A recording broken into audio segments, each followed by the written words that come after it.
یزید نماز نہیں پڑھتا تھا۔ صحیح ابن خبان حوالہ نمبر 1، حوالہ نمبر 2 مسند امام احمد، حوالہ نمبر 3 امام طبرانی، حوالہ نمبر 4 امام بیہقی نے یہ روایت لکھی ہے۔ نبی پاک صلی اللہ علیہ وسلم کی حدیث ہے۔ بھائی یہ کان کھول کے ذرا 2-3 حدیثیں میں سنا رہا ہوں آخر میں، یہ جگا دینے والی حدیثیں ہیں، یہ شعور دینے والی حدیثیں ہیں۔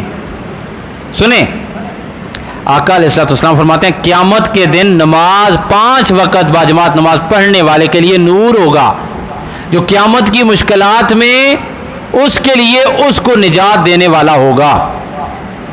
پھر فرمایا جو بندہ نماز پنجگانہ جماعت سے نہیں پڑھے گا تو اس کے لیے کوئی نور نہیں ہوگا، اور یہی عادت اس کو قیامت کے دن مصیبت میں پھنسا دے گی۔ اور اگلی جو بات میں کرنے والا ہوں، چونکہ میں نے 4 کتابوں کے حوالے دیے ہیں، نمبر 1 اس کا حشر نشر فرعون کے ساتھ ہوگا۔ لا حول ولا قوت، استغفار پڑھیں سارے۔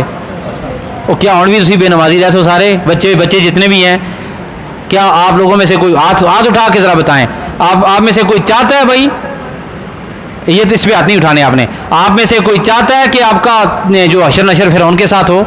نہیں چاہتے نا۔ اور کون کون چاہتا ہے ہمارا حشر نشر حضور پاک کے ساتھ ہو؟ پھر نماز پڑھا کرو۔ کیا کیا کرو؟ نماز پڑھا کرو۔ سنو، آقا علیہ السلام فرماتے ہیں جو نماز نہیں پڑھتا اس کا حشر نشر فرعون کے ساتھ ہوگا، نمبر 2 قارون کے ساتھ ہوگا، نمبر 3 حامان کے ساتھ ہوگا، نمبر 4 ابی ابن خلف، یہ دشمن ہے خدا کے 4، ان کے ساتھ حشر نشر جو نماز نہیں پڑھتا۔